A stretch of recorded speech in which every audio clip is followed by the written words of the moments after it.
YouTube channel education hub with BN Sharma. Student, आज मैं biology जो कि क्लास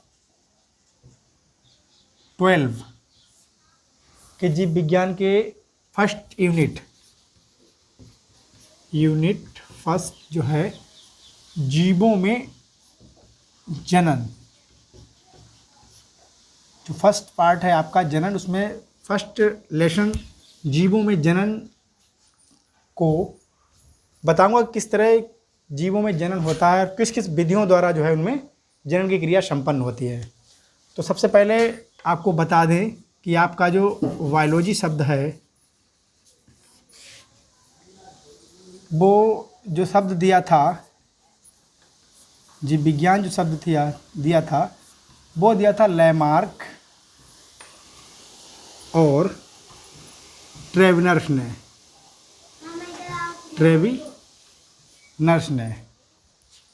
ठीक है। जीव विज्ञान जो शब्द दिया था वो दिया था लैमार्क और ट्रेविनर्स ने। आपका जो जीव विज्ञान है वो दो विज्ञान अर्थात जंतु विज्ञान, जिसको हम इंग्लिश में जूलॉजी बोलते हैं, जूलॉजी प्लस वनस्पति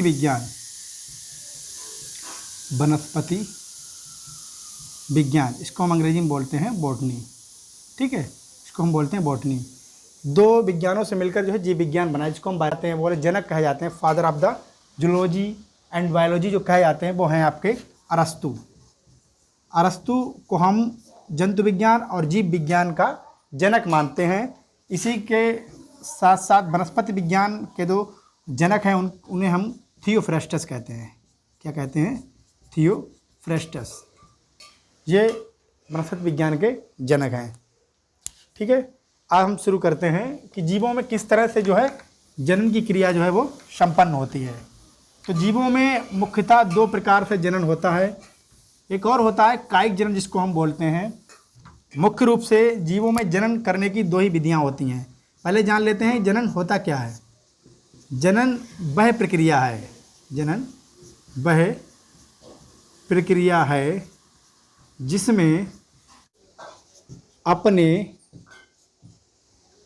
जिसमें जीवधारी अपने समान संतान की उत्पत्ति करता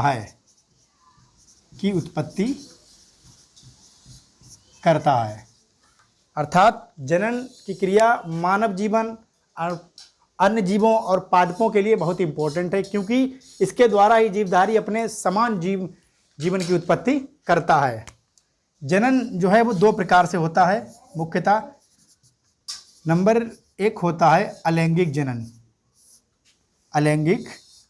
जनन, जिसको हम बोलते हैं एसेक्सुअल रिप्रोडक्शन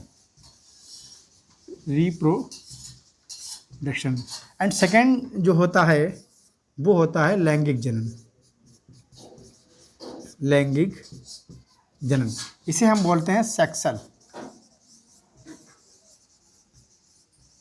रिप्रोडक्शन, ठीक है। दो प्रकार से मुख्य। एक थर्ड नंबर होता है और कायिक जनन, एक होता है कायिक जनन, इसको हम बोलते हैं वेजिटेटिव रिप्रोडक्शन।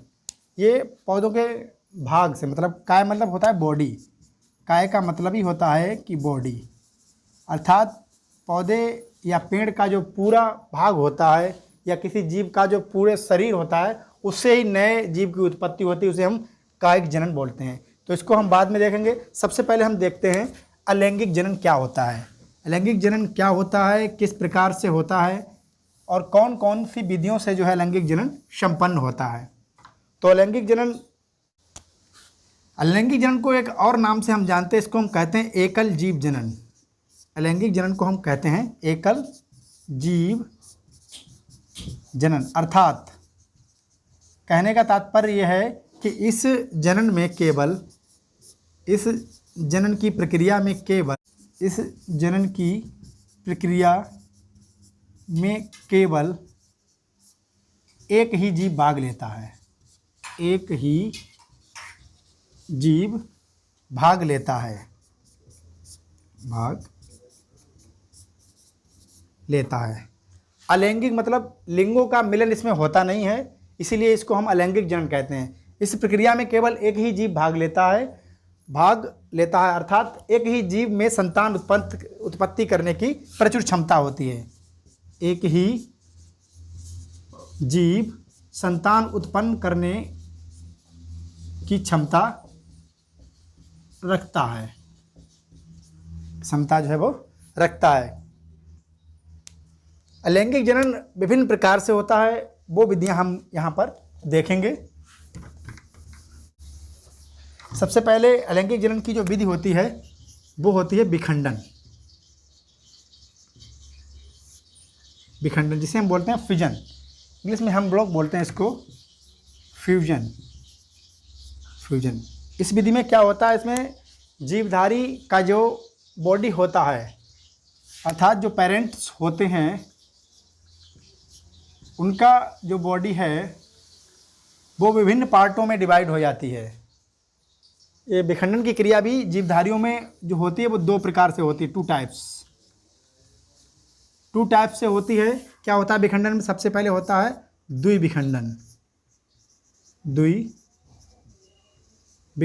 या कभी कभी इसको द्विविभाजन भी बोलते हैं, द्विविभाजन भी बोल सकते हैं, ठीक है। कहीं कहीं इसको द्विविभाजन भी कहते हैं। इंग्लिश में इसको बोलते हैं हम लोग बाइनरी फिजन। Binary fission. अब द्विविभाजन है, इसका मतलब है कि जो जीवधारी का बॉडी होता होगा वो दो पार्टों में डिवाइड होता होगा। द्वि मतलब दो, विभाजन मतलब दो बार, अर्थात जो बॉडी पार्ट होगा वो दो बार में विभाजित होता होगा। बॉडी पार्ट जो होता है वो दो बार में विभाजित होता है, इसीलिए हम इसको द्विविभाजन कहते हैं। किस तरह से होता है, एक तो वर्टिकल होता है, एक हॉरिजॉन्टल। दो प्रकार से इसका जो विभाजन हो सकता है। द्विविभाजन की क्रिया में लिखेंगे कैसे, क्या लिखेंगे कि द्विविखंडन जो होता है वो दो प्रकार से होता है। नंबर एक द्विविखंडन तथा द्विविभाजन, या इंग्लिश में बोलते हैं बाइनरी फिजन। क्या होता है, जीवधारी का जो बॉडी पार्ट होता है, न्यूक्लियस जो होता है वो दो पार्ट्स में डिवाइड होता है। इस तरह का विखंडन जो होता है वो अधिकतर मिलता है पैरामीशियम और यूग्लिना में। पैरामीशियम और यूग्लिना में जो है बाइनरी फिजन देखने को मिलता है। इसके बाद नेक्स्ट प्रोसेस जो इसमें आती है, इसको हम बी लिख देते हैं, इसको हम ए लिख देते हैं। बी जो आता है वो आता है बहुविखंडन। बहुविखंडन इसको हम बोलते हैं मल्टीपल, इसको हम बोलते हैं मल्टीपल फिजन। बहुविखंडन क्या होता है, इसमें जीवधारी का जो बॉडी होता है वो विभिन्न पार्ट्सों में डिवाइड हो जाता था। प्रत्येक पार्ट अलग अलग एक नए जीव का निर्माण करता है, बहुविखंडन कहलाता है। बहुविखंडन मतलब शरीर जो होता है वो बहुत से पार्ट्स में डिवाइड हो जाता है, और प्रत्येक पार्ट जो होता है उसमें बहुत से पार्ट्स में डिवाइड होता है, और प्रत्येक पार्ट अलग अलग एक नया जीव बनाने की क्षमता रखता है, तथा उतने ही जितने पार्ट्स होते हैं उतने ही जीव जो है उनसे निर्मित हो जाते हैं। तो इसको हम बहुविखंडन कहते हैं, मल्टीपल इसका करती है, ठीक है। तो कलिका क्या होती है, जैसे हाइड्रा आपने देखा होगा, इस तरह से जो हाइड्रा होता है उसमें छोटी सी एक बर्ड निकली, ठीक है। बर्ड धीरे धीरे डिफरेंट टाइप से अलग अलग होकर के, इस तरह से अलग होकर के नया एक हाइड्रा बना लेती है, और टूटकर अलग से इस तरह का हाइड्रा एक निर्मित कर देती है। तो मुकुरन आप समझ गए होंगे कि एक छोटी सी जीवधारी के बॉडी पार्ट से एक छोटी सी कलिका का निर्माण होता है। कलिका धीरे धीरे विकसित होकर अलग से एक नए जीवधारी का निर्माण करती है, जिसे हम कलिका उत्पादन या बडिंग कहते हैं। इस प्रकार का उदाहरण जो है वो हाइड्रा, यह भी एक अलैंगिक जनन की ही विधि मानी जाती है। क्यों? क्योंकि इसमें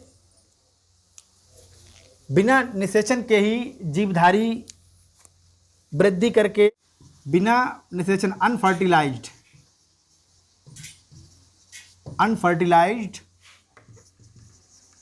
एग से, अर्थात अनफर्टिलाइज्ड अनिषेचन, बिना निषेचन के ही जीवधारी का निर्माण होता है, जिसे हम पार्थेनोजेनेसिस कहते हैं। जैसे हनी बी के नर ड्रोन, मेल जो ड्रोन होते हैं उनका निर्माण अनफर्टिलाइज्ड एग से ही होता है। अनफर्टिलाइज्ड एग मतलब बिना निषेचन के जब जीवधारी का निर्माण होता है तो उसे हम पार्थेनोजेनेसिस कहते हैं। जैसे हनी बी के मेल ड्रोन जो होते हैं उनका जो निर्माण होता है वो पार्थेनोजेनेसिस की प्रोसेस के द्वारा ही होता है। और जो होते हैं रोटीफर्स हैं, ततैया इसको हम बोलते हैं, ततैया लिख लेंगे आदि, जितने भी यानी इस प्रकार का जनन जो है वो अधिकतर आर्थ्रोपोड्स में अधिकतर देखने को मिलता है। यानी कीट वर्ग में इस प्रकार के जनन की क्रिया जो है ज़्यादा संपन्न होती है। नेक्स्ट है इसका पुनरुद्भवन। पुनरुद्भवन क्या होता है? रीजनरेशन, जिसको इंग्लिश में हम लोग बोलते हैं। नेक्स्ट है फोर पुनरुद्भवन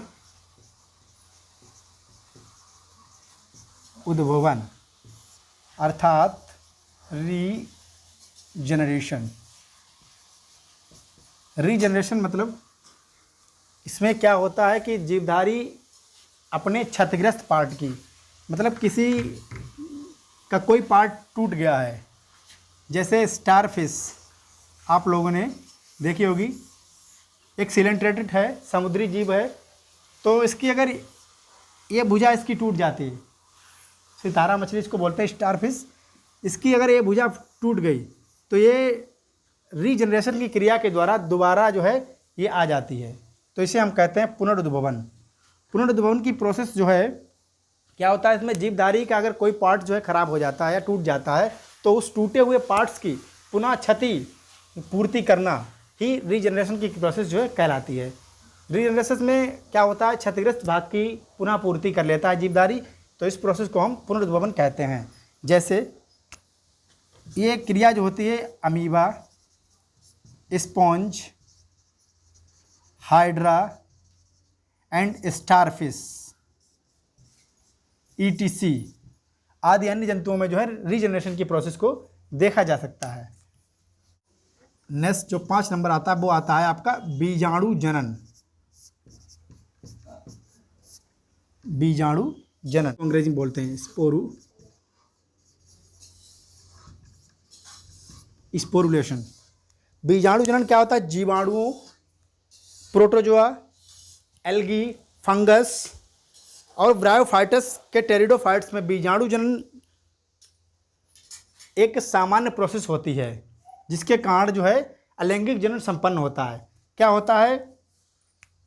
बीजाणु यूनिसेलुलर स्ट्रक्चर होते हैं, यूनिसेलुलर स्ट्रक्चर होते हैं। 3 प्रकार के बीजाणु जो हैं पाए जाते हैं। नंबर 1 होता है चल बीजाणु। चल बीजाणु जिसको हम बोलते हैं जू स्पोर। जू स्पोर चल मतलब अर्थात सीलिया, फ्लैजिला की सहायता से ये बीजाणु चलकर अलैंगिक जनन की प्रोसेस को संपन्न करते हैं। अर्थात जल माध्यम में जो कोई जीव होता है तो उसकी फ्लैजिला, सीलिया जो है वो जल माध्यम में चलकर जनन क्रिया को प्रोसेस को संपन्न कराने में सहायता करते हैं। इस प्रकार का जो जनन है वो मिलता है यूलोथ्रिक्स में। यूलोथ्रिक्स, स्पायरोगायरा, क्लेमाइडोमोनास,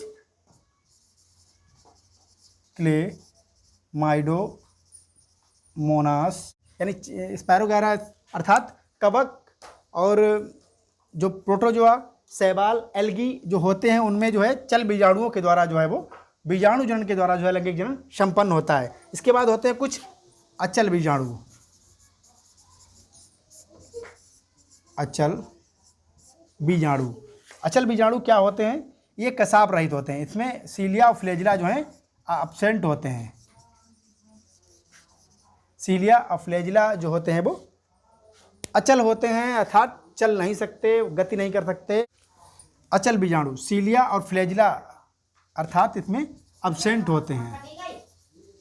एब्सेंट होते हैं तो ये चल नहीं सकते, अर्थात इस प्रकार का जो है स्पायरोगायरा,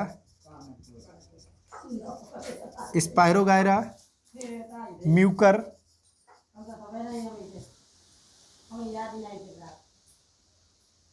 तथा राइजोपस इत्यादि में जो है इस प्रकार से जनन की क्रिया संपन्न होती है।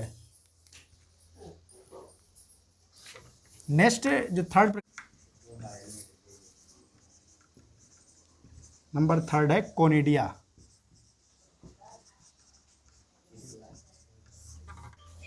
हाँ, नंबर थर्ड होता है कोनिडिया। कोनिडिया ये भी अचल बीजाणु होते हैं, अचल बीजाणु होते हैं।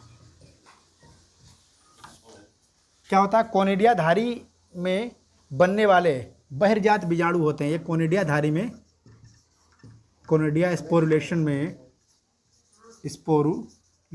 में बनने वाले बहिर्जात अर्थात बाहर से उपजे हुए बहिर्जात बीजाणु होते हैं। इस प्रकार के जो हैं जनन की क्रिया जो है पेनिसिलियम फंगस यानी फंगी में संपन्न होती है। ठीक है, संपन्न होती है।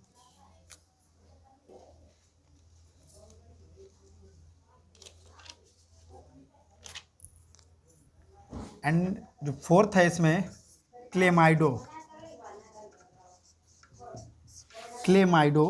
बीजाणु।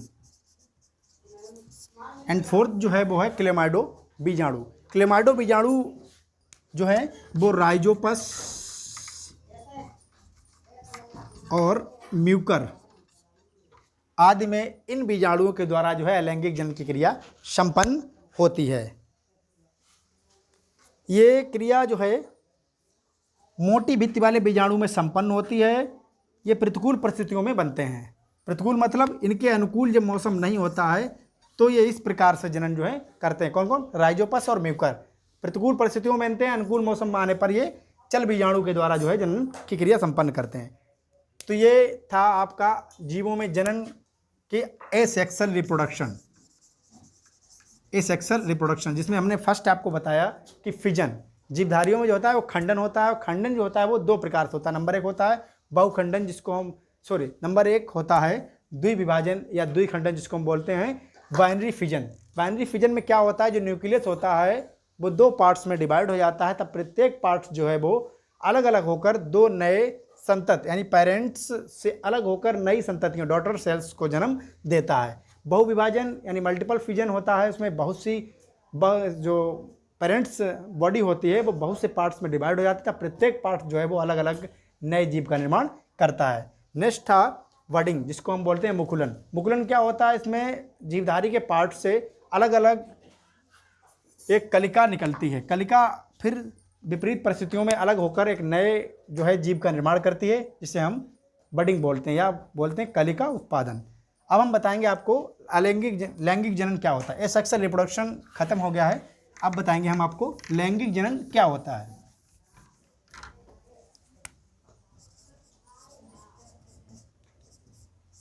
लैंगिक जनन एसेक्सुअल रिप्रोडक्शन के विपरीत होता है। इसको हम बोलते हैं सेक्सुअल रिप्रोडक्शन।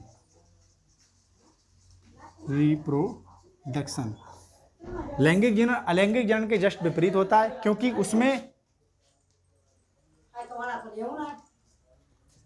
उस क्रिया में केवल एक जीव भाग लेता था। इस क्रिया में मेल एंड फीमेल दोनों के संयुग्मन के द्वारा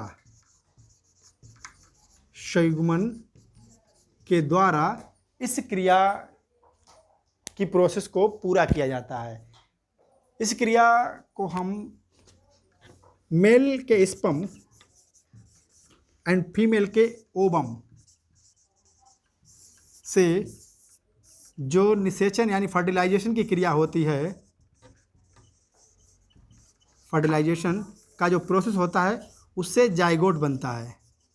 ठीक है, जाइगोट का निर्माण होता है, जाइगोट से फिर भ्रूण बनता है, भ्रूण से फिर शिशु का निर्माण होता है। इस क्रिया में हम लोग समझेंगे कि जनन की ये एक सबसे अच्छी विधि मानी जाती है।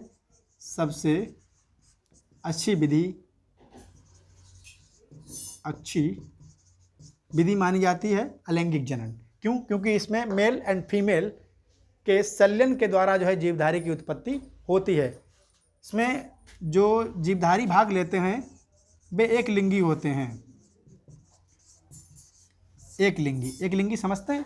जब male reproduction organ and female reproduction organs जो होते हैं वो अलग अलग जीवधारियों में उपस्थित होते हैं, तो ऐसे जीवों को हम एक लिंगी जीव बोलते हैं। ठीक है, कभी कभी दोनों लिंग एक ही जीवधारी पर प्रेजेंट हो जाते हैं तो उसको हम उभयलिंगी बोलते हैं। जैसे उसे हम उभयलिंगी, अर्थात दोनों लिंग male and female reproduction organ एक ही जीव पर प्रेजेंट होते हैं तो उसे हम उभयलिंगी बोलते हैं। जैसे आपका केंचुआ, जिसको हम बोलते हैं फेरेटिमा पोस्टुमा, केंचुआ। ठीक है, केंचुआ उभयलिंगी है। जोंक हेरोडेरिया जिसको बोलते हैं तो उभयलिंगी। अर्थात लैंगिक जनन की क्रिया में जो है मेल एंड फीमेल दोनों भाग लेते हैं। मेल के स्पर्म एंड फीमेल के ओवम, ओवेरी में फर्टिलाइजेशन के प्रोसेस के द्वारा जाइगोट का निर्माण होता है। जाइगोट से फिर भ्रूण होता है, जिसको हम भ्रूण कहते हैं एम्ब्रियो। एम्ब्रियो से फिर शिशु अर्थात जो जीव की उत्पत्ति होती है। जनन की सबसे अच्छी विधि मानी जाती है लैंगिक जनन। इसी के साथ धन्यवाद, मिलते हैं अगले वीडियो में।